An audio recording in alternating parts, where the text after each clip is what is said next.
Hey everyone, thank you for joining me. So as you guys can see, I have 5 different scales here for the Cold Steel AD-10.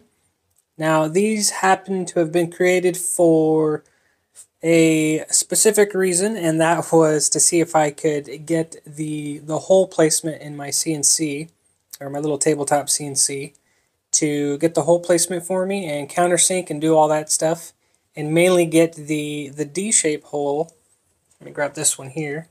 You can see there is a D-shaped hole for the Cold Steel AD-10. That way it keeps the pivot pin from spinning free.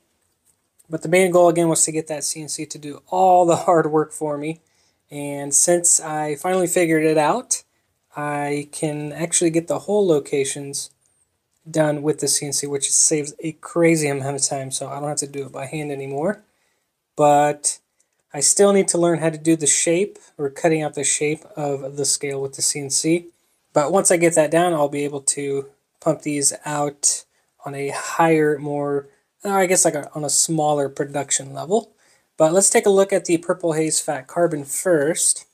You guys can see here, this is one of my favorite materials from them. I'm a fan of purple, so these really stand out to me. Really happy with how these turned out. I gave it a slight contour, just like the originals, so it does feel good in hand. And then I beveled the edges all the way around. And another way of making it more comfortable in hand. But as you can see, you guys can see how the light just makes it do that thing it does. Just a cool material. And then I do have I believe this is, I can't think of the name right now. Green dark matter. There we go. So I did the same, beveled it slightly. Get the camera to focus on that. But it is beveled, it is contoured. And then I did bevel the edges just like I did on the purple ones. Really happy with this one. And a fan of this material as well. They do have this in purple as well, but I had green just lying around, so I figured I had to put it to use. This is the black G10 carbon fiber mix, which I put a rock pattern texture on this, which I am a huge fan of putting this texture on this material because it just makes it look so much more intense, and it just gives it a really cool effect in my opinion. And as you guys can see, I left somewhat of a flat spot for the pocket clip. Now these are going to be functional for left or right hand carry. So what I did on the left side, or both sides I should say, I left the contact area where it needs to be flat for the pocket clip. I left it pretty flat, but I still put the texture into it, but very lightly. So it's semi-flat, if that makes any sense. So there's still contact when installing the pocket clip. Back here, I made sure to have 2 flat spots for the pocket clip where it stays in the back. And then let's take a look at the green version of this same material here, which I think looks really good.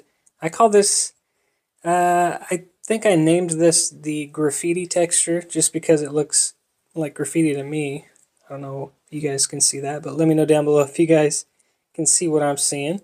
I did a Spyderco, forgot the name of the Spyderco that I did, but I did a show side scale for it, and it very similar to this. And a lot of people really liked it, so I figured why not do it for the AD-10.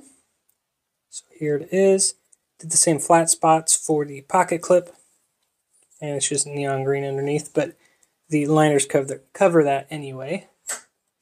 And the last one is the same green dark matter, but I put the rock pattern texture, which definitely makes that material dance more, and it gives it more texture in hand. I'm really happy that I was able to create the hole locations with the CNC. Again, saved a lot of time.